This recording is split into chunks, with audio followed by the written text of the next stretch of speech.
Welcome back, everybody. Aaron Collins, drone pilot here again. Just to follow up to the video I posted yesterday, I told you guys that I was going to be posting something about installing this hitch. Well, the hitch came today, surprisingly, within 2 days. Unbelievable.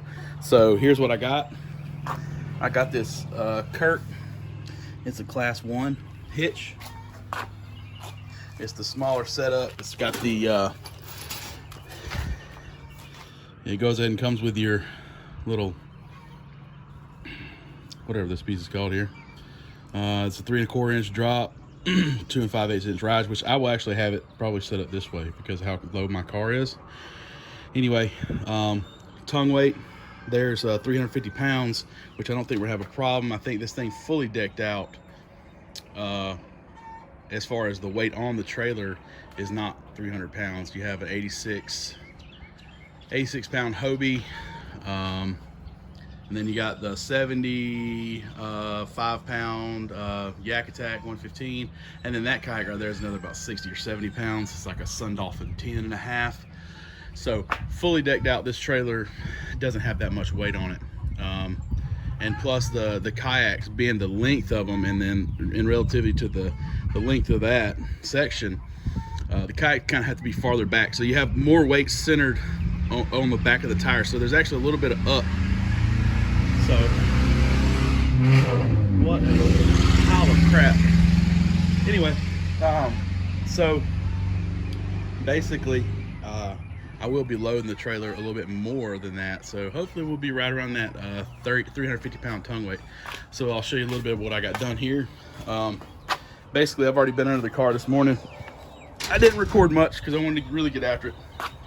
So I've removed the mufflers and the heat shields, which are sitting here to the sides, which is really easy.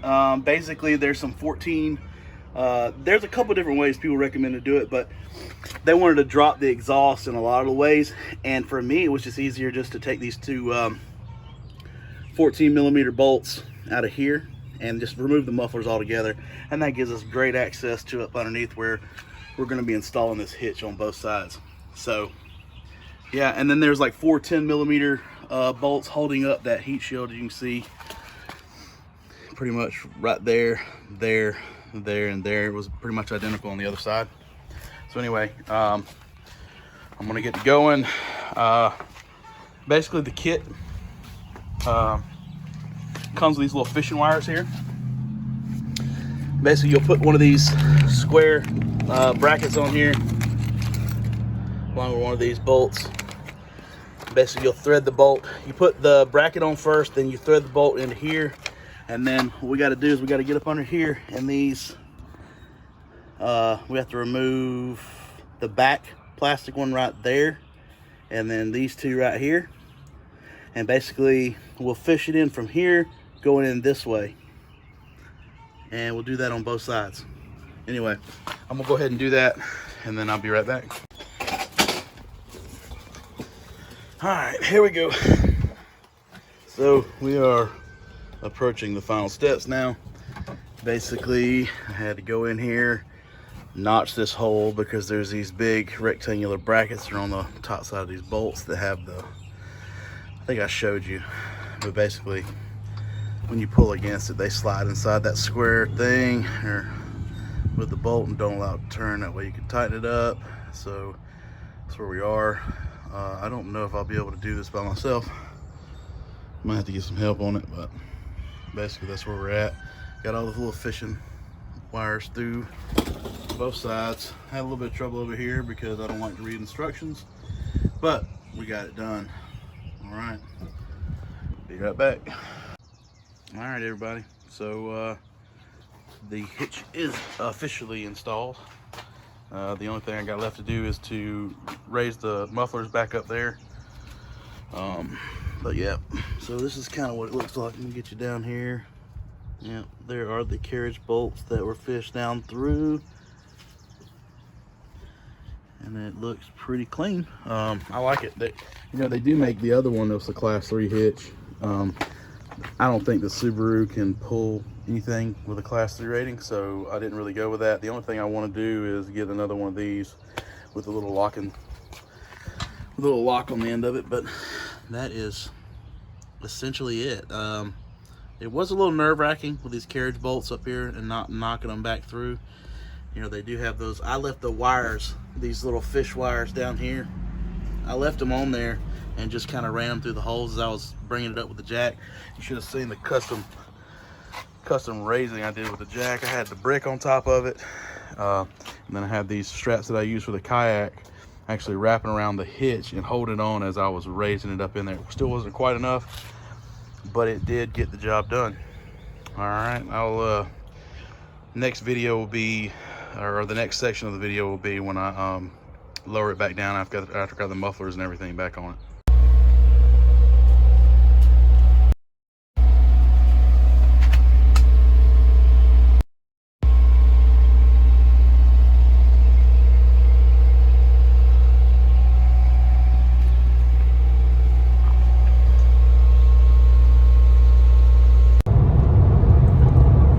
I wanted to record a video going down the road after putting the trailer on the car. I've heard that people say this particular hitch has issues with the heat shield for the mufflers rattling. I can tell you right now, I don't hear anything except for when I hit some pretty rough patches of road. I can hear the trailer back there on the hitch, but as far as, you know, sound of the mufflers or the heat shields making any noises, I don't hear anything. I mean, it's a pretty quiet ride, so I'm really liking it. You can't even see it hardly behind the car, and I can't feel it either. So the Subaru is you know, it's a pretty powerful little sedan. So I don't have any questions about it being able to hold it or tow what I'm trying to do with these three kayaks. I've been seriously considering here lately actually purchasing a I really want a Pro Angler 14. I got, you know, my my Mirage, and I really like the kayak. However, I like the newer styles with the flat bottoms. I like the prospect of being able to stand up and fish if I want to. And I think me being a bigger guy, I'm like 280 pounds, I think I would really feel much more comfortable in one of the Pro Angler 14s. So that's really ultimately what my goal is to go ahead and purchase one of those. I have actually been looking at, I've been watching WRX Angler lately, and he's really got me wanting to look into the old towns with the trolling motors with the, I think it's like a 45-pound thrust, built-in Minn Kota with position lock. I think those are really cool and really functional kayaks. So I mean, we're talking about the same price there, price point wise. So I may look into those. So anyway, I'm getting ready to get on this interstate right here, and I'm gonna go ahead and stop recording. I'll be back. All right, guys, that's pretty much going to conclude today's video that I got for you guys on getting this hitch installed on my 2018 Subaru WRX. And I'm really looking forward to losing my dependency on other people with pickup trucks to be able to tow these kayaks around.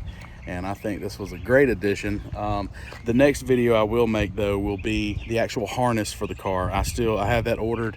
It should be here on Tuesday, and I'll be doing a quick video on that. I mean, essentially, it's just routing wires up through the plastics underneath the car and trying to stay out of the way of moving parts. But that's pretty much it. And then the kit I've ordered, it's a 4-pin for the trailer, and it's got a little inline fuse, and it also has a module to keep it from tearing up my my tail lights on the car. So you know, I'm really impressed with the Kurt stuff. It's got a really good fit, and so I went ahead and ordered the harness as well for it. So anyway, guys, stay tuned. I really appreciate you guys stopping by the channel.